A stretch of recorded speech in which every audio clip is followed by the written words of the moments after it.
জগতা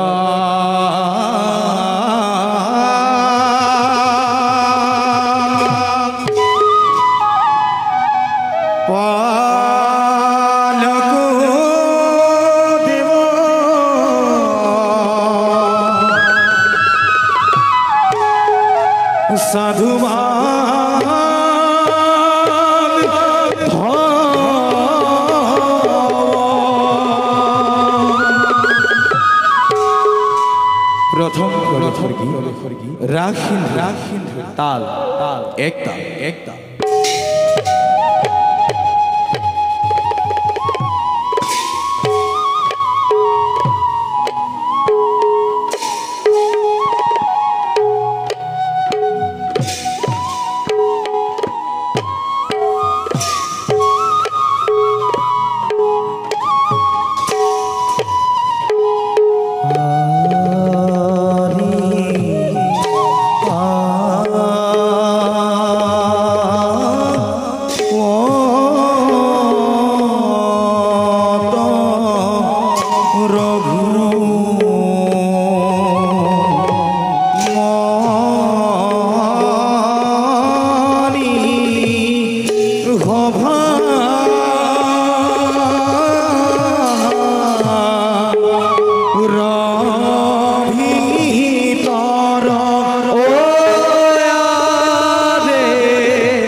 নন্দ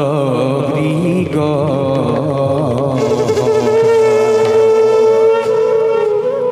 ইয়নাদি আদি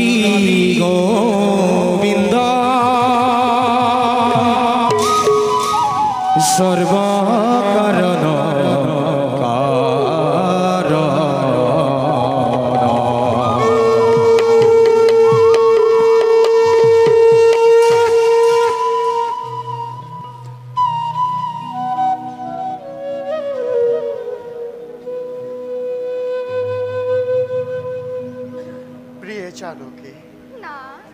আর মোর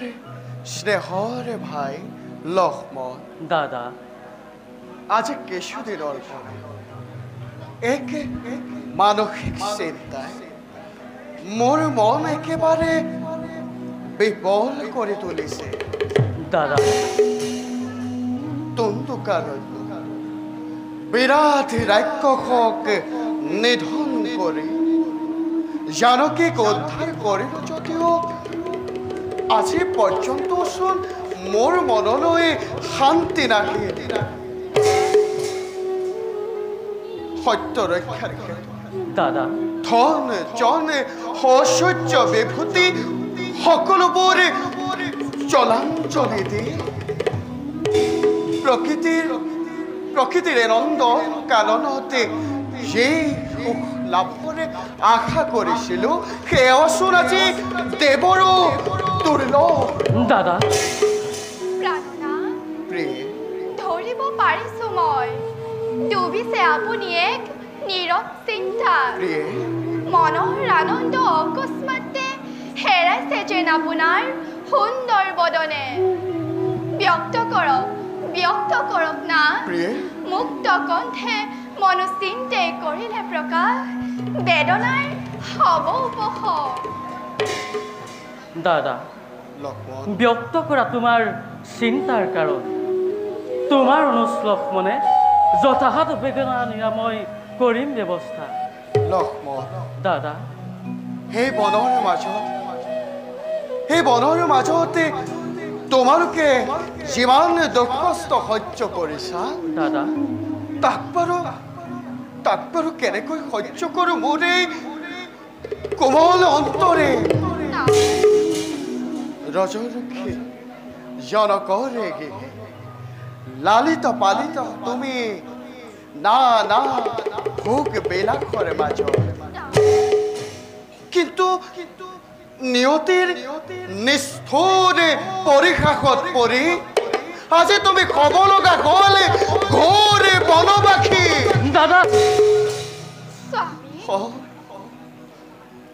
তুমি ৰাজকন্যা হৈও আজি বনৰ ফল মূল তোমাৰ খাদ্য না গছৰ পাত আজি তোমাৰ শয্যা এইবিলাক সকলো দুখ সহ্য কৰিছা এই দুৰ্ভগীয়া ৰামৰ কাৰণে। সংসাৰৰ খন্তেকীয়া ভোগ বিলাসৰ চিন্তা মই নকৰো সমূলি পতিয়ে পৰম গতি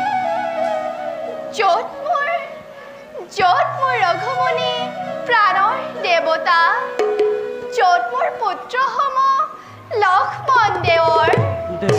তাতে ৰচি মই শান্তিৰ সৰহ। নহয় দেৱী না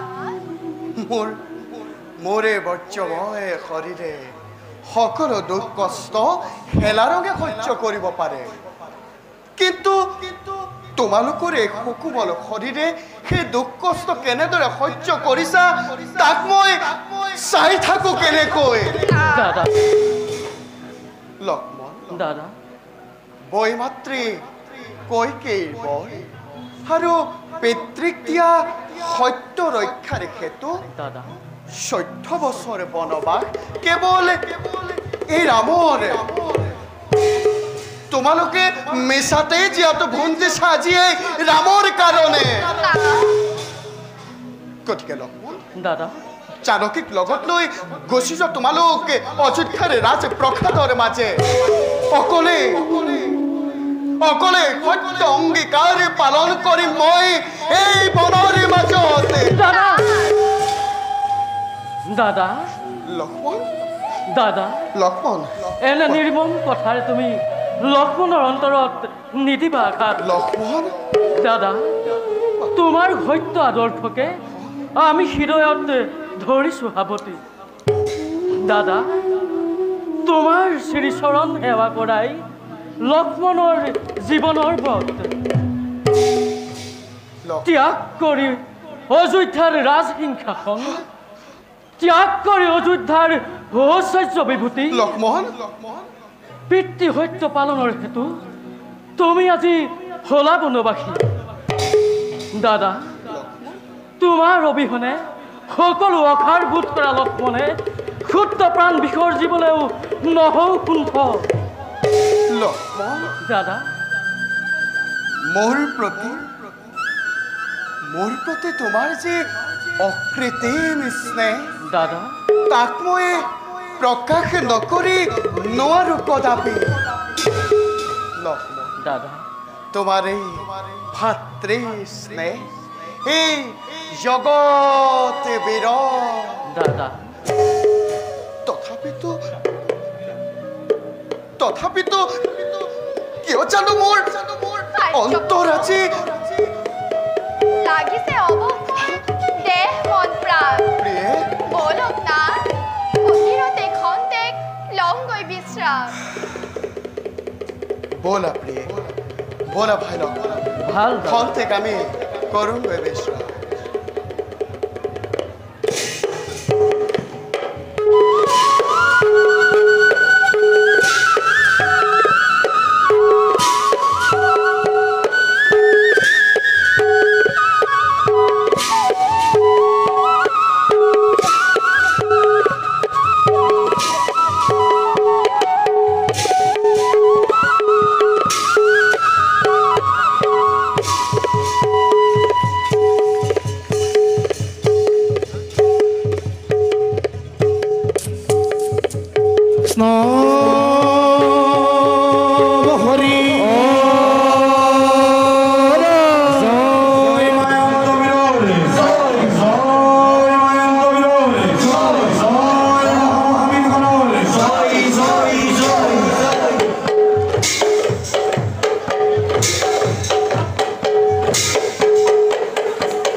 নিশাতেই ধরিলু আমি অসুরজনক আমার এই বলবৃক্ষ সহস্র মাতঙ্গ আজির পর্যন্ত প্রকাশ করা নাই দাদা। সঁচা ভাতৃ, আমার এই বলবৃক্ষ আজি পর্যন্ত কটু ব্যবহার, কিন্তু আমার এই বলবৃক্ষ ব্যর্থ হব কিয় ভাতৃ? মুক্ত কণ্ঠেৰে প্ৰকাশ কৰা তোমাৰ মতামত আনন্দ মনেৰে দিলু অনুমতি। দাদা ভাতৃ, আমার এই দুর্জয় হকতি আজির পর্যন্ত কতু প্রকাশ করা নাই। আর যদি ন করু প্রকাশ কালার হুতাত জানু দাদা নহব নিক্ষেপ। ভাতৃ দাদা কোৱা তেন্তে ভাতৃ কাৰ হবে যুদ্ধ জাগিছে বাহনা দাদা ভাতৃ দিয়া অনুমতি ভাতৃ প্রথমতে জম্বু দ্বীপত এক দ্বিতীয় অভিযানময় করিম আরম্ভ নিজ বাহুবলে স্বর্গর দেবতা মর্ত্যর মানব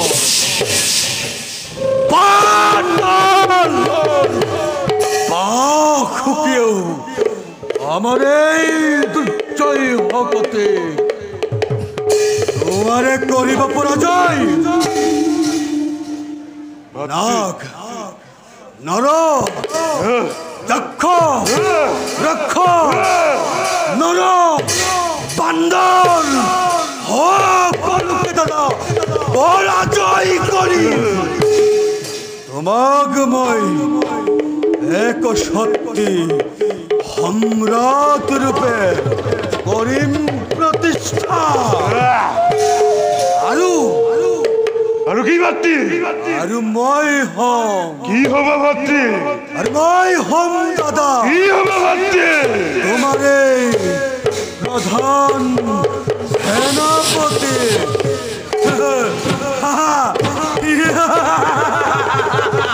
অসম্ভৱ ভাতৃ তোমাক অকলে ৰণলৈ পঠিয়াই নিশ্চিত মনে থাকিম কিদৰে যদিহে আমি দুয়ো মিলি কৰো আৰম্ভ সকলোৱে গলিব আমাৰ সমত্ব দাদা ভোলা দাদা দুই ভাতৃ মিলি আমি রণযাত্রা করু আয়োজন জয় দাদা মায়া মন্তর জয় জয় জয় দাদা মায়া মন্তর জয় জয় দাদা মায়া মন্তর জয় জয় জয় জয়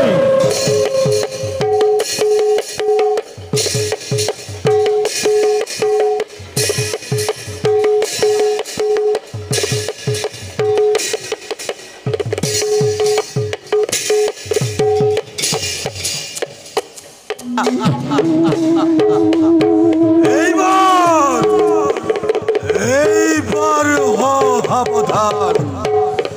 না পাবি নিস্তারে রাক্ষসর হাতে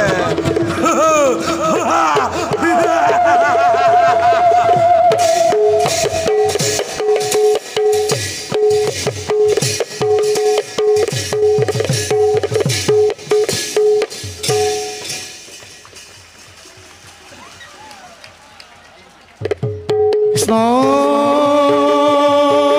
হরি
হাতখন পিছল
দাদা পবন নন্দন কপিরাজ আর যত কপিগণ যতর মুখে মই জানিব পাৰিছো হিম্মনৰ নিৰ্দেশ মতে মোৰ হবে যুঁজবৰ হেতু মায়াৱন্ত দুমদুমু এখন অলপতে প্ৰৱেশিব আমাৰ ৰাজ্যত এই কপিগণ নদীক্ষণে হস্তে হস্তে অসহ্যিত হৈ থাকিব সঁচা কথা দাদা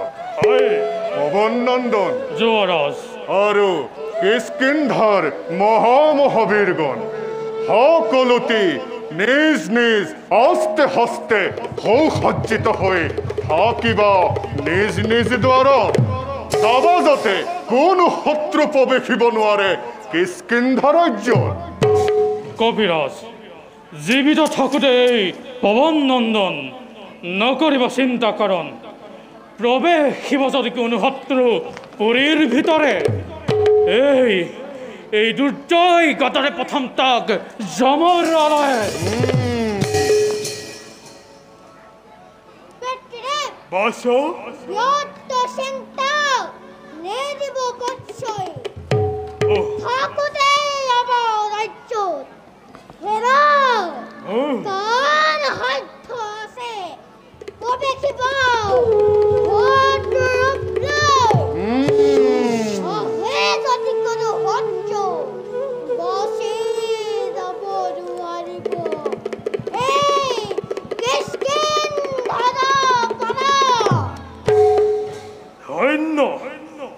ধন্য বীৰগণ শুনি এনে বিৰচিত বাণী ভাগ্যৱান বুলি মই ভাবিছো নিজকে বলা এতিয়া মৰিম কিম্বা মৰিম এই মহামন্ত্ৰ কৰি উচ্চাৰণ জপিয়াই পৰিম আমি আত্মৰ ওপৰত ওলা কপিগণ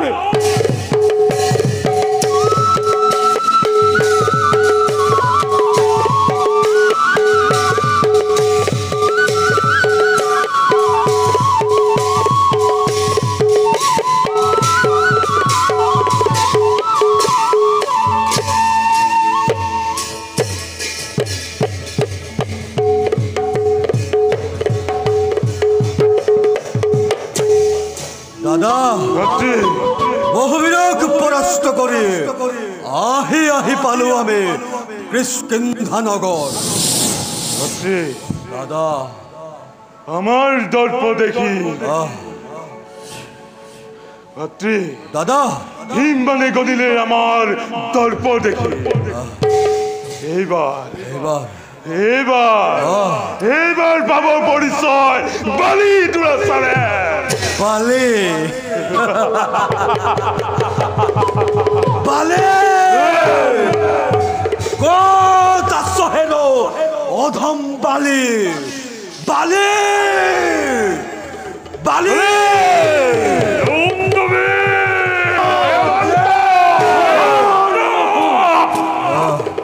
কিয়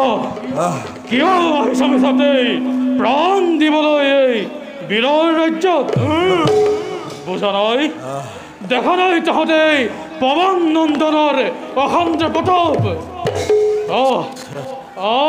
হেৰ দুৰামতি দানৱ এই গদাৰেই ঠাই দিওঁ তহঁতক আজি জমৰ নগৰত আক্ৰমণ কৰে কপিগণ সি অধম বালি হাঁহি উঠে শুনিলে তোৰ পলাপ বছৰ আজি সকলোৱে যুদ্ধ কৰ এৰি ধৰা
একবাৰেৰ ভাবে চাইল সংসাৰেৰ বেনানিয়ানো শিব বান্দৰ দেখো তোৰ বলৰ বিক্ৰম দেখা যাবৰ ক্ষেত্ৰত কাৰ শক্তি কিমান পাখন্দ যুদ্ধে তই নকৰি পৰম বেশ তন্তে হো এই বুলি খেদি গইলা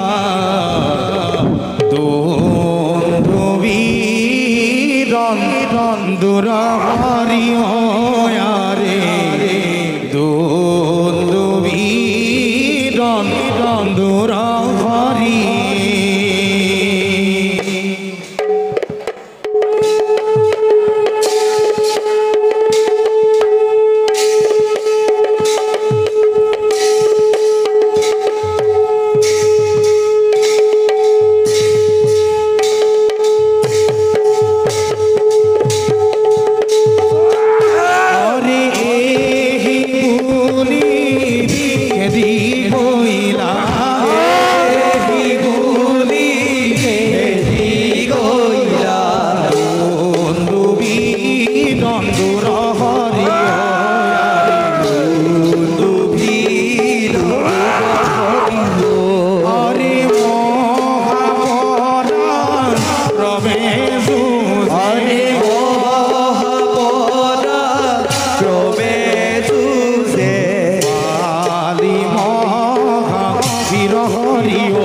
আরে হরি হরি পুরা হরি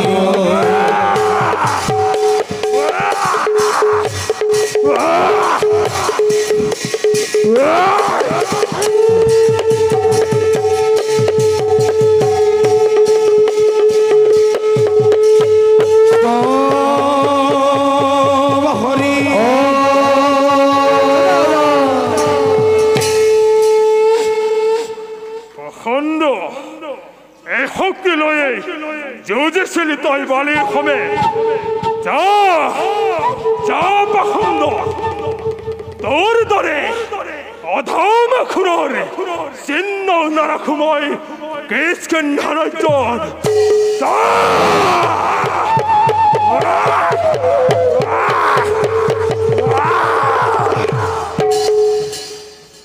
ময়ন্ত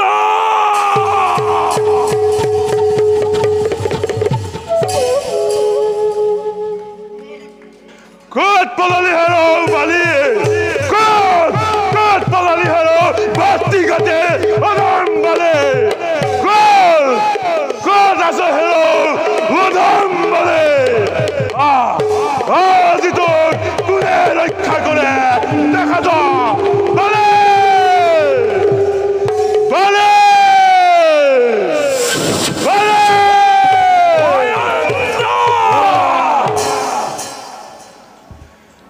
হেৰোৰ ভয়ত নপলায়ে বালি মহাবীৰ হয় হগ্ৰে বেৰি ধৰা দয়ো মিলি কাহিলো এই অসুৰৰ পাল বেশ দেখে হোক সাজি মার মতলে লাগিল মর দেখা অতি ভয়ঙ্কর অতি ভয়ঙ্কর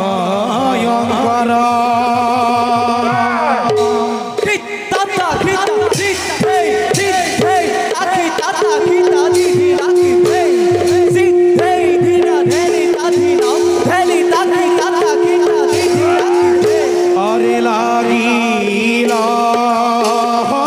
মর দেখা লাগিল আরে অতি ভয়ঙ্কর অতি ভয়ঙ্কর আরে তল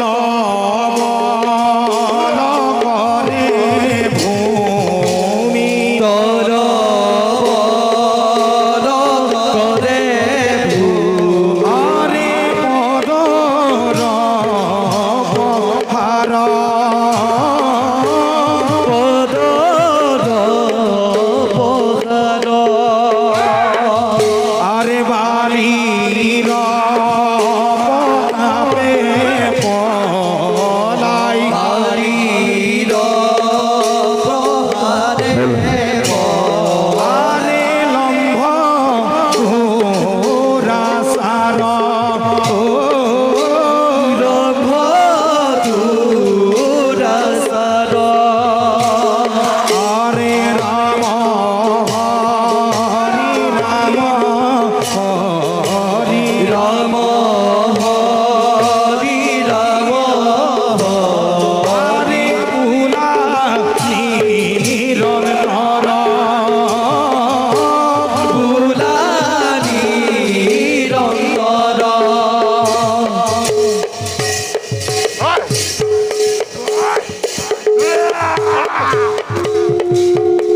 দাদা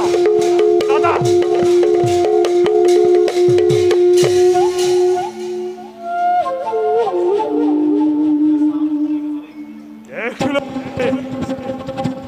অখণ্ড দত্তই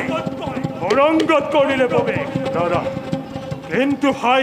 দাদা মায়াবন্তক বলিয়ে নেৰিব কদাপি খন্তেক তুমি অপেক্ষা কৰা অসুৰ বিনাশী আহিম মই অনুতি বলবে দাদা হয় নোৱাৰো পঠাব মই তোমাক অকলে গুহাৰ ভিতৰে হয় অতিকে মায়াবী সেই দুদান্ত দানৱ গতিকে দাদা যুদ্ধ ৰখা তুমি কৰা পৰিত্যাগ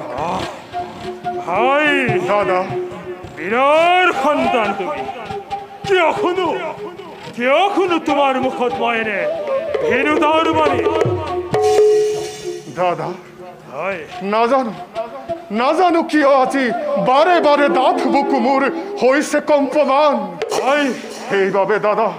কৰিছো মিনতি যুদ্ধ ৰাখা তুমি কৰা পৰিত্যাগ সম্মৰণ দাদা ব্যৰ্থ চিন্তা গমালিয়ে নিদিয়ে পশ্চয় হয় দাদা বীৰৰ সন্তান তুমি হাঁহি দিয়া বিদায় সম্ভাষণ অসুৰ বিনাশী আহিম মই অনুতি পলমে দাদা দাদা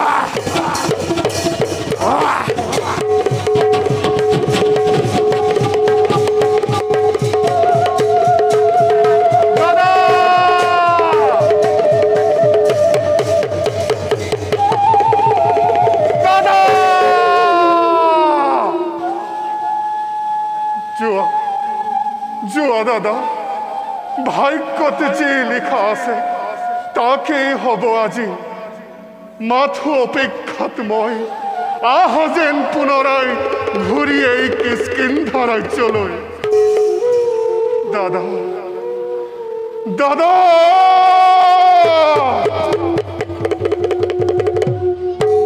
কৃষ্ণ হৰি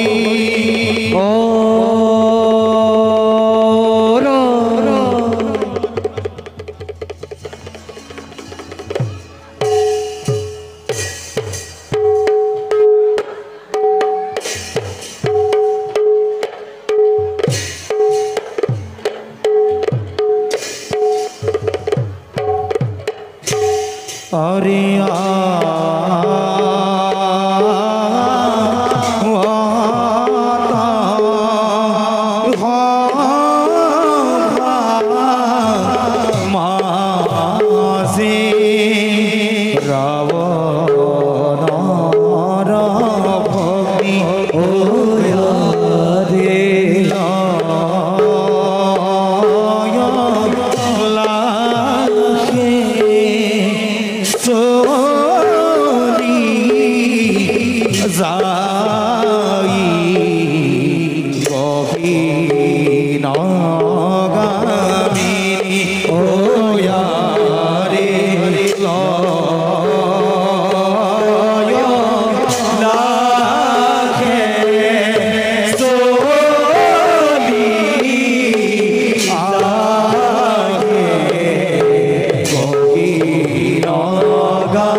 নামুৰ হুটপনখা জগত বিখ্যাত মোৰ প্ৰথম স্বামীৰ মৃত্যুৰ পাছত দাদাৰ আদেশত দ্বিতীয় স্বামী অন্ত্যকলত কৰিছে বনৰ মাজত কিন্তু আজি পৰ্যন্ত মই এজন স্বামীৰ সন্তান পোৱালে কিয়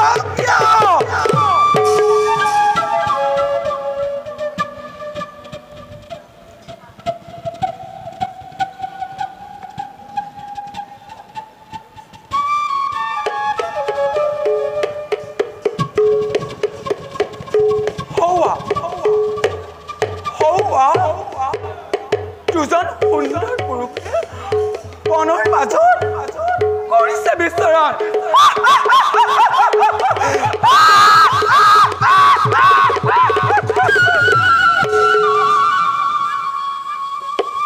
তাৰ মাজত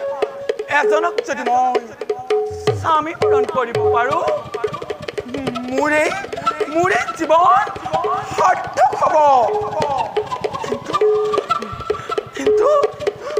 কিন্তু কেনেকৈ মোৰ এই ৰাক্ষসী চেহেৰাত জানো তেওঁলোকে মোক কৰিব গ্ৰহণ নাই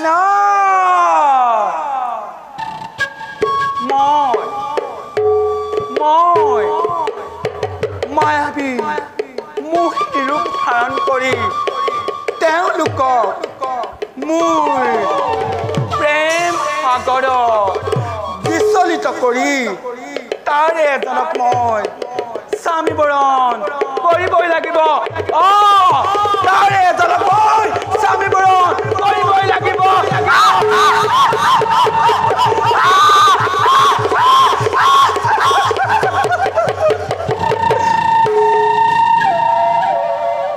যাওঁ মই নকৈ পলম নিজ কৰ্তব্য অগ্ৰসৰ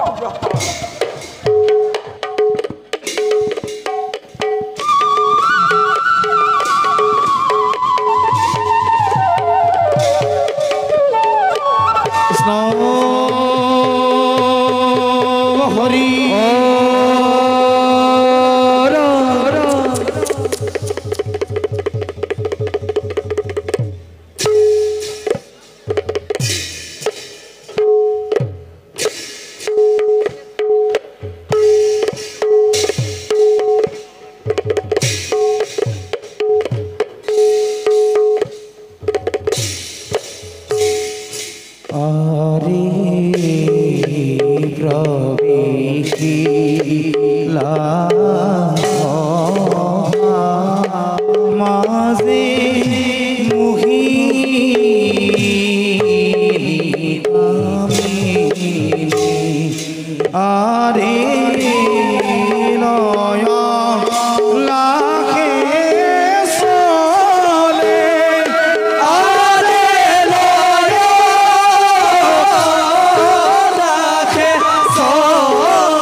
ৰে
দাদা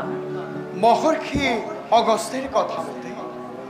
প্ৰবেশ কৰিল আমি এই পঞ্চবতী বনৰ মাজে। দাদা চোৱাচোন কিমান যে সুন্দৰে বনৰে দৃশ্য, পক্ষীৰ কি যে মধুৰ কলেবৰ,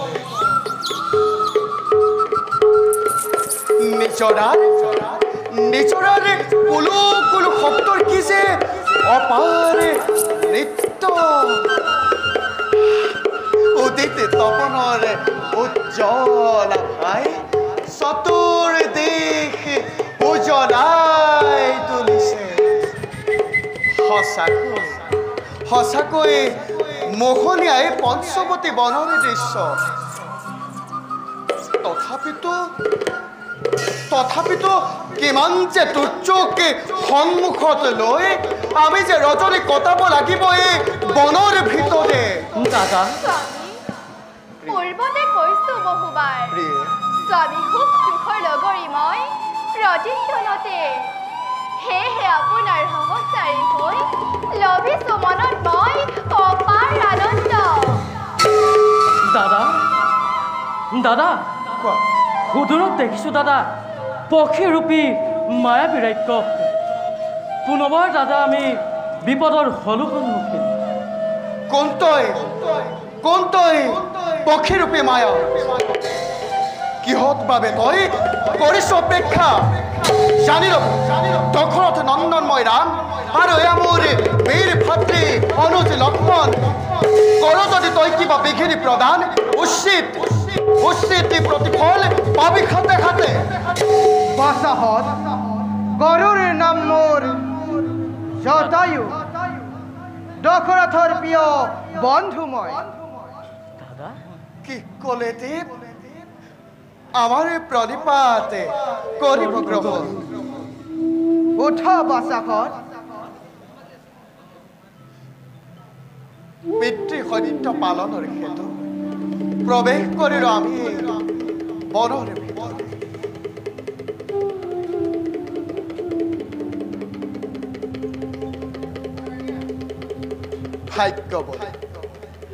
ভাগ্য বলে দেখা পালো আপোনাৰ খেল শ্ৰদ্ধেয় জন। হে দেৱ মাৰ্জনা কৰিব সকলো অপৰাধ আমাৰ। বাসাহত সকলোটি জানিছো মই। দাদা তোমালোকে কোনো চিন্তা নকৰিবা ৰাম লক্ষ্মণ। দেৱ আশ্ৰম নিৰ্মাণ কৰা তোমালোকে এই বনতে, আৰু কুটিৰ এৰি যদি যোৱা তোমালোকে দুয়ো খাদ্যৰ সন্ধানে সীতা দেৱীক ৰাখিম বুলি মই দিলো প্ৰতিশ্ৰুতি। দাদা ধন্য পিতৃৰে আপোনাৰ আজ্ঞা শিৰোগত কৰি যাওঁ তেন্তে আশ্ৰম নিৰ্মাণৰ হেতু। ভাল বাসাহত, পুনৰবাৰ আমাৰ প্ৰণিপাত কৰিব গ্ৰহণ। ভাল বাসাহত, ময়ো যাওঁ এতিয়া খাদ্যৰ অন্বেষণে।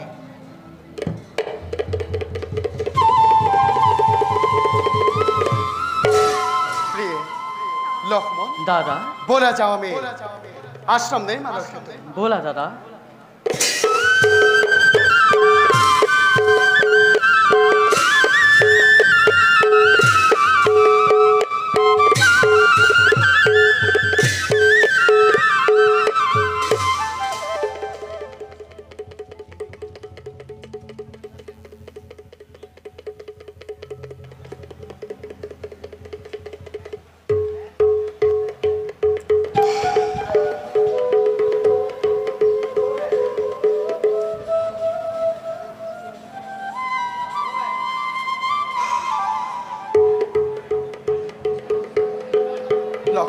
দাদা চোৱাচোন সঁচাকৈ মোহনীয়া এই পঞ্চৱতী বন। হয় দাদা, কিন্তু কিমান যে দুৰ্যোগ আমি সহিব লগা হৈছে বনৰ ভিতৰে।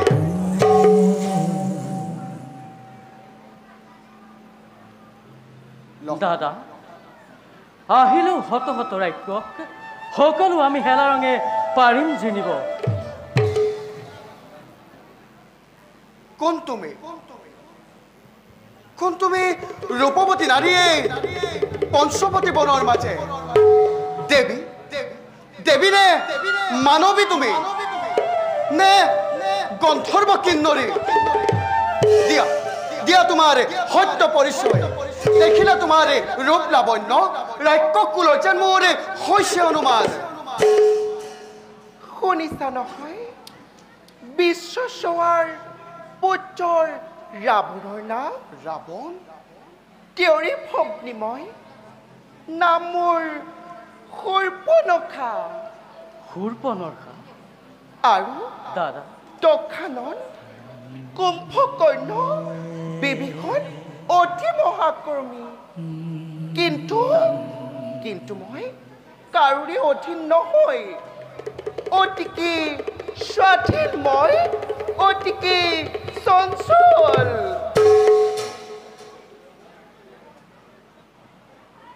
এই পঞ্চৱতীৰ পথত বিচৰণ কৰি তোমালোকক দেখা পাই মন মোৰ হৈছে ব্যাকুল স্বামী ৰূপে বৰণ কৰি তোমালোকৰ চৰণতে বলা মোৰ সংগে বিচৰণ কৰা মই এই পঞ্চৱতীৰ বনে দেৱী সঁচাকৈ তোমাৰ ৰূপ লাৱণ্য অতিকে মনোমোহা ধন্য তোমাৰ শূৰ্পণখা নাম কিন্তু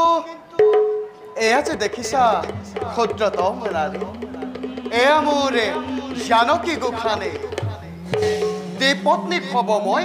নোৱাৰো কদাপি তথাপিতো মোৰে বলবীৰ্য ৰূপৱান ঠাকুৰ লক্ষ্মণক বৰণ কৰা তুমি নকৰি সংকোচ সুন্দৰ পুৰুষ স্থান তোমাৰ চৰণতে তোমাৰ ৰূপ যৌৱন দেখি মই অতিকে হৈছো ব্যাকুল দেৱী লক্ষ্মণ শ্ৰী ৰামচন্দ্ৰ আৰু সীতা দেৱীৰ মই দাস গতিকে দেৱী দাসক তুমি পত্নী হিচাপে স্বীকাৰ কৰাতকৈ ৰামচন্দ্ৰৰ কাষলৈ তুমি উভতি যোৱা সেই ৰুক্মিণী বল্লভ লক্ষ্মণপুৰে চিৰভাতি তোমাৰ চৰণে চিৰদাসক মই কেনেকৈ স্বামী ৰূপে কৰি বৰণে নাই কলংক সানিব নোৱাৰো মই মোৰ দাদাৰ কাষে মোক তোমাৰ চৰণে অসম্ভৱ ৰমণী অসম্ভৱ পতিব্ৰতা সীতাক মই বিশ্বাসঘাতকতা কৰিব নোৱাৰো কদাপি গতিকে এই স্থান পৰিত্যাগ কৰি অন্য স্থানে তুমি কৰা গমন সেইজনী শুদ্ধ নাৰীৰ কাৰণে তোমালোকে মোক কৰিলা প্ৰত্যাখ্যান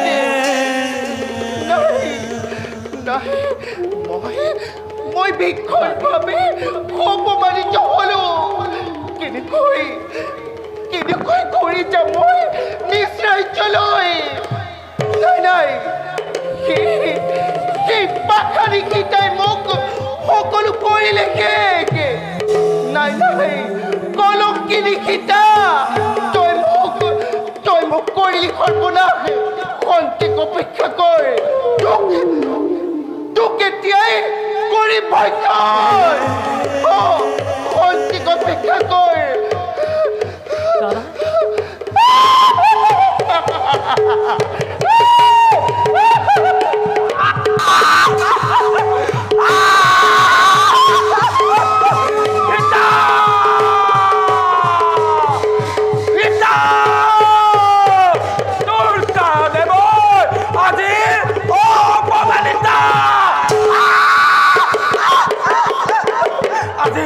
আজি তোক কোনে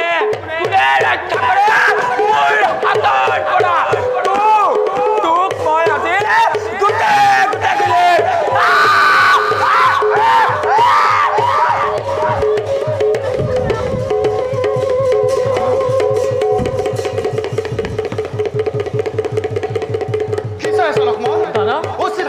দিয়া ৰাক্ষসিনী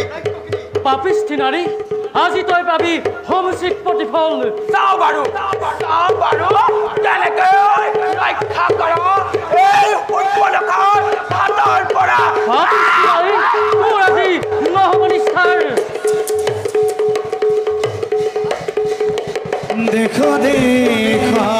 সৰ্বজন ঈশ্বৰ লীলা লক্ষ্মণ ৰে খুবৰে কাঁদিলা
ইমান অপমান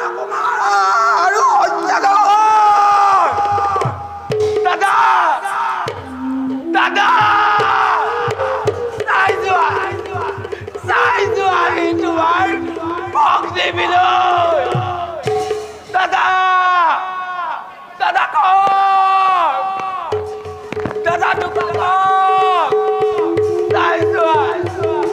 চাই যোৱাহি তোমাৰ ভক্তি বিলৈ দাদা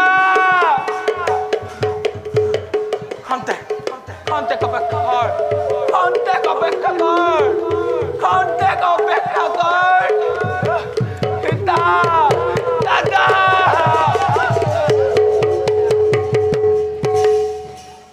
ভাই লক্ষ্মণ দাদা প্রিয়ে বলা আমি এই স্থানে করো পরিত্যাগ বলা দাদা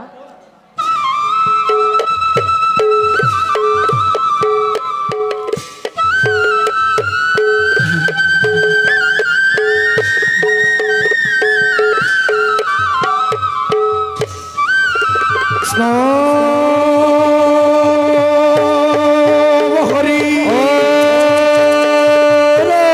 জয় রাজা দখনর জয় রাজা দখনর জয়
কাকুলোর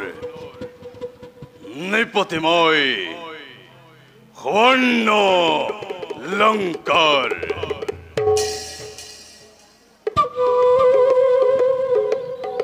নামোর রাজা দখানন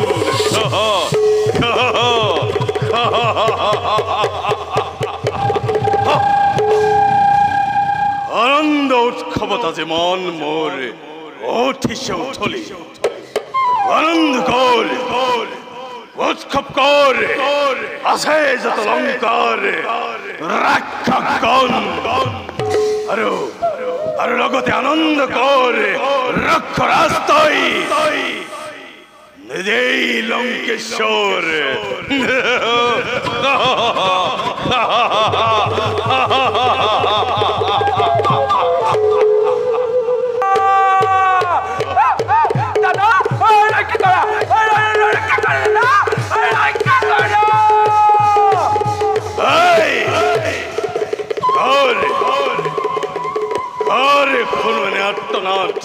যে লঙ্কার আনন্দর মুহূর্ত কথা হিসাবে ঘাত রমণী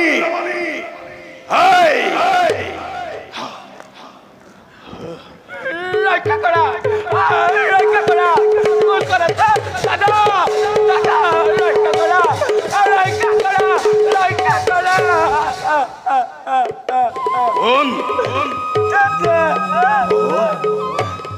স্নেহর ভক্তিমোর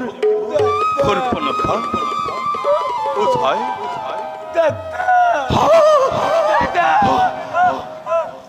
তোর তোর ঘরের গুতে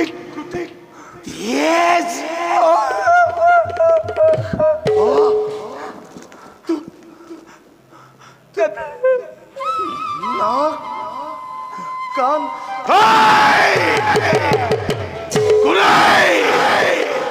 কোনে মোর ভক্তির নাক কাট করে নিঃসাদন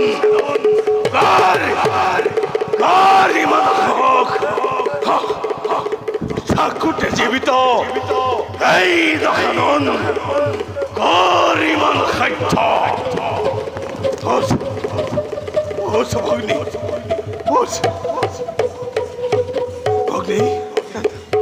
তাই দেখুই কত আছে খাই প্রথম পাবন কে কম দাদা মোর বিপর্যয় কথা বনৰ মাজত ঘূৰি ফুৰোতে দেখা পালো দুজন সুন্দৰ যুৱক তাৰপাছত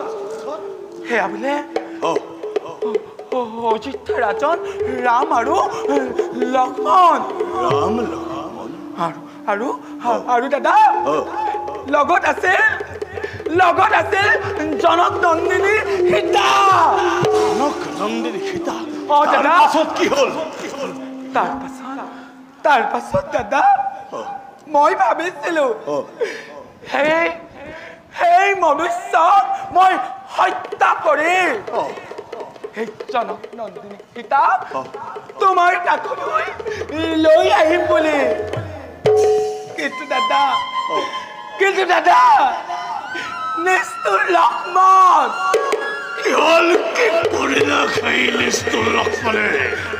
দাদা নিষ্ঠুৰ লক্ষ্মণে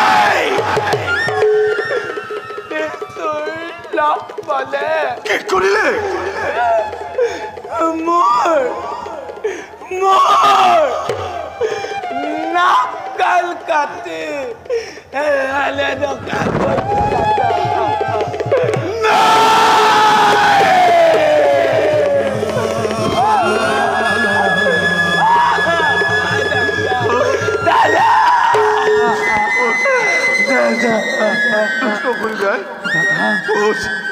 দাদা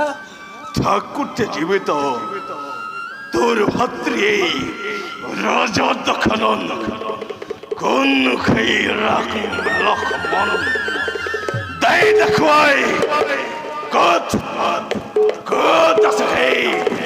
রাম লক্ষ্মণ ও ভক্তি দে দে দেখুৱাই মোক ক'ত আছে ৰাম লক্ষ্মণ এই ৰাম লক্ষ্মণ অতিকৈ মায়াবী অ দাদা আমাৰ মোৰ ঘৰ লক্ষ্মণে হত্যা কৰিলে কি কৰি কয় মোৰ ভাতৃ ঘৰ দুখনকো বধ কৰিলে নাই আৰু মোৰ নহয় সহ্য ভগ্নী দে দেখুৱাই ক'ত আছে সেই ৰাম লক্ষ্মণ দাদা আমাক পৰা অপমানৰ প্ৰতিশোধ ল'বৰ বাবে ব'লা দাদা মন স্থিৰ কৰি হৃদয় দৃঢ় কৰি নিজ কৰ্তব্য আগবঢ়া দাদা আগবঢ়া বুজিলো ভগ্নী ৰাম লক্ষ্মণ কোন ভগ্নী দুখ নকৰিবি আই যা তই বৈদ্য ধনন্তৰী পাখি মই ইয়াৰ উচিত বিচাৰ কৰিম যাই দাদা মোৰ প্ৰতিশোধ পাহৰি নাযাবা দাদা প্ৰতিশোধ ভগ্নী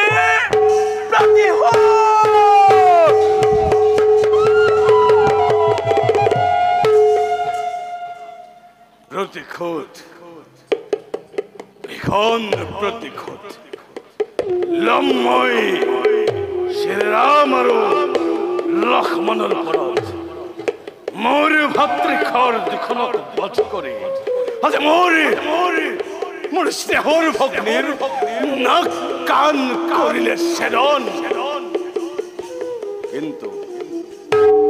তাৰ বাবে মই সহায় ল'ব লাগিব মোৰ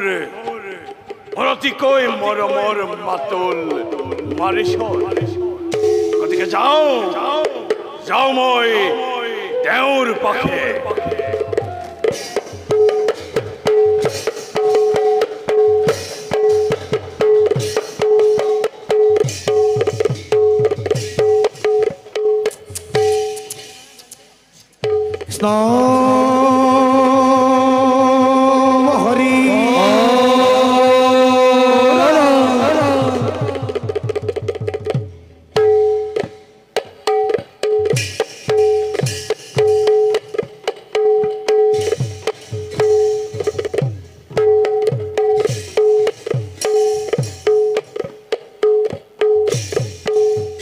हरे राम राम प्रभु खिला हो भाजे मारी सारा अरे राम हीरे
শ্রীরামর ক্ষত্রবাদে মুখ মিথিলার পরাণে বেলালে লঙ্কাতে সেই দিনায় মই বুঝিল ভালতরে গর্ব অহংকারে বল বিচ্চ মোরে সকল অখারে সেই দিন ধরে সংসারের মায়ামোহ করে পরিহারে ধর্মকেই মই ধরে সুখাবতী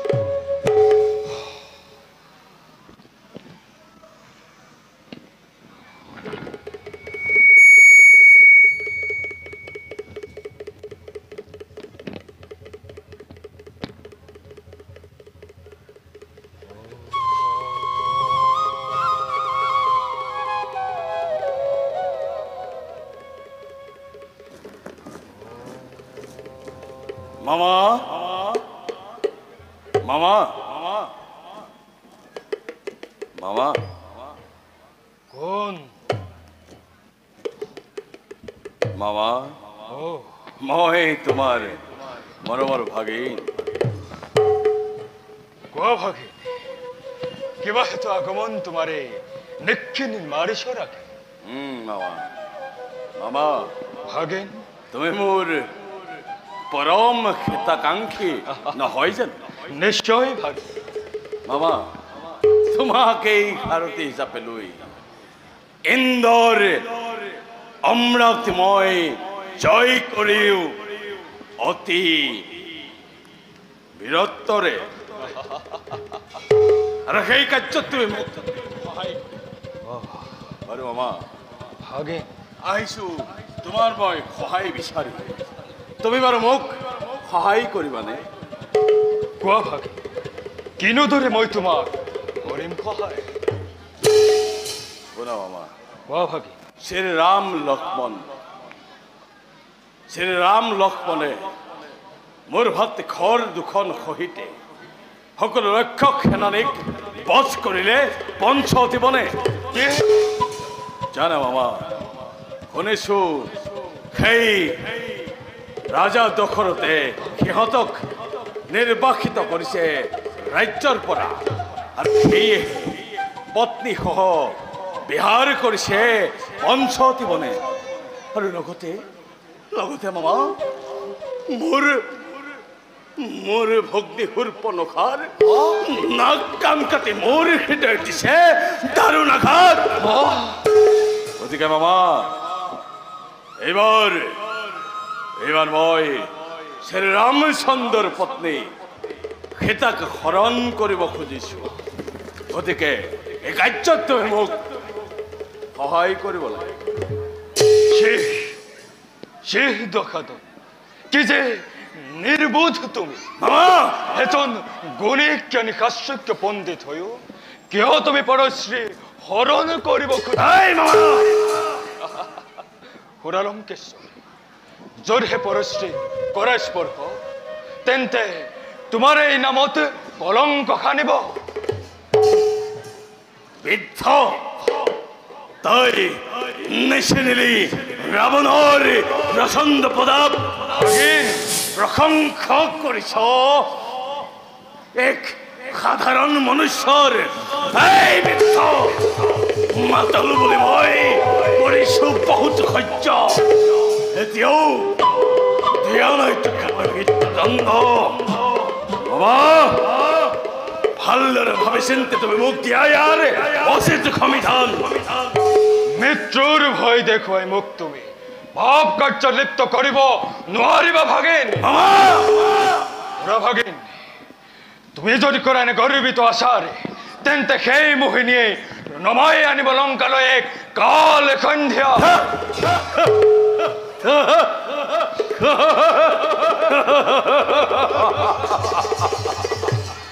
থাকোতে জীৱিত এই ৰাজা দশৰথ এজনী রমণীয়ে নমাই আনিব কালে সন্ধিয়া এই লংকালৈ এই বৃদ্ধ তোর মগজুর বিকৃতি ঘটিছে ভাগেন তোক এই মুহূর্ততে মৃত্যুদণ্ড বই করেছ প্রদান তোর রক্তরে রঞ্জিত করে ধরার পক্ষ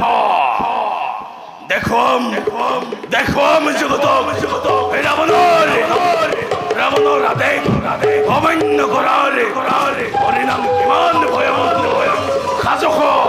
রাজক বিদ্যত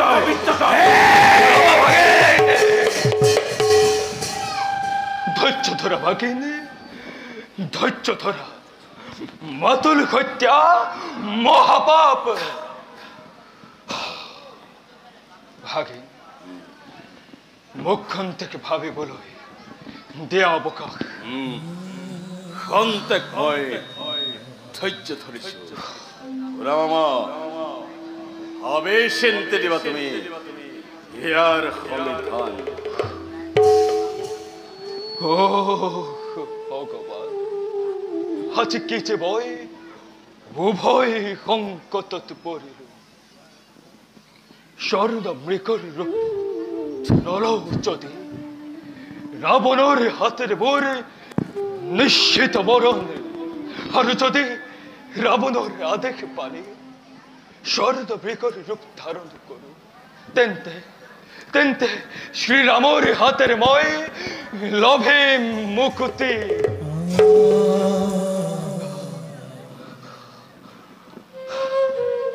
ভাগে মই তোমার হরণ কার্যতে করিম সহায়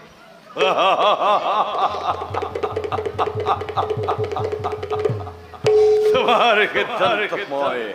খাদরে করিল গ্রহণ মামা খন্তেকৰ উত্তেজনাৰ বশৱৰ্তী হৈ মই এনেদৰে